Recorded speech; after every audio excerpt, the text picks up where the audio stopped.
What's going on, guys? How we doing? Welcome to another edition of The Rounds. My name, of course, is Glenn, and we bring you the freshest and tastiest in all the brews each and every episode. Today we're going to swing out to the Left Hand Brewing Company out of Colorado. Now all of a sudden I've had a brain fart. It's Longman, I believe, if I remember right. And I really enjoy a lot of the stuff that these guys do. They're responsible for a yearly crossover with one of my local breweries, Terrapin, and they always seem to make fantastically delicious stuff.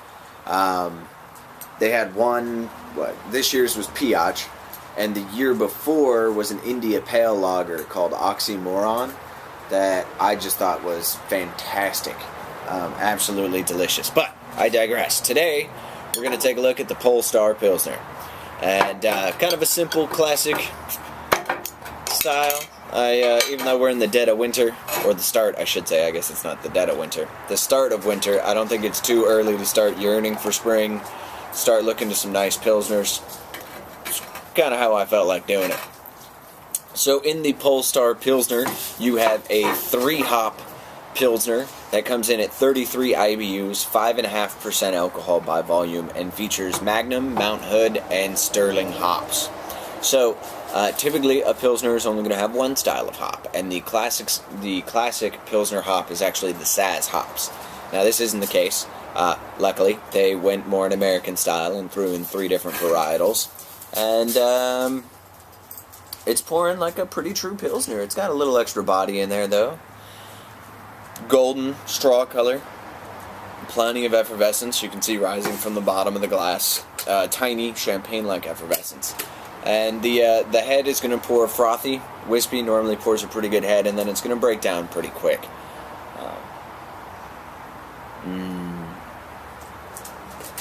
Kind of typically on these Pilsners you're going to find there to be like a light grassy characteristic from the hops.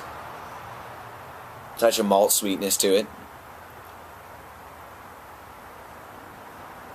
And depending on what variation, you may get a little spice out of a hop, but nothing nearly as spicy as, say, like an Amarillo or a Cascade or that kind of thing. So,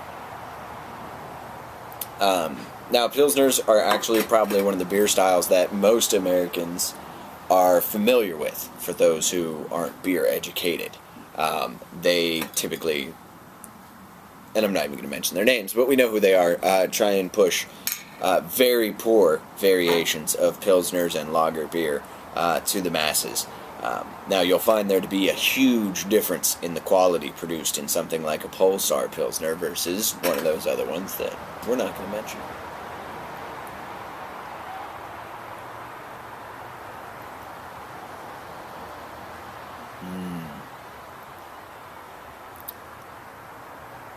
That is a damn fine Pilsner. That's nice.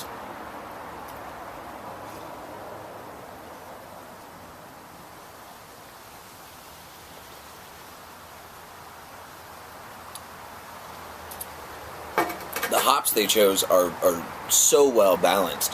And it's not a hop bomb, it's not hop forward, it's not a hop aggressive. Right when it hits your tongue, you get just a little bit of hop bitterness.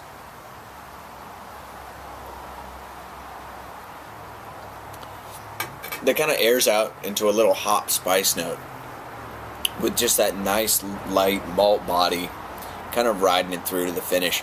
And now, typically a Pilsner is going to come in at about 20 to 25 IBUs. This one comes in at 33. And that's something that I've always thought was really important. The Pilsners I tend to like have the hop character, or the IBUs, kicked up a bit. And I don't feel bad about that. I think it's actually where you get a bunch of your flavor from. But fantastic stuff. Left Hand, thank you guys so much. This is a fantastic beer. Absolutely delicious. Although remarkably hard to come by in my immediate area, which to me is shocking. But then again, that's part of the reason I'm here, so I can help educate those around me, and maybe even around our country. That being said, that's about it for us here on the rounds, guys. Go grab a 6er of Polestar Pils.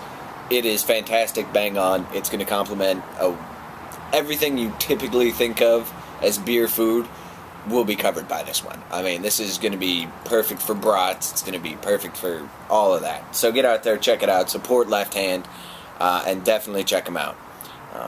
Here's to it, and we will see you next time on the rounds.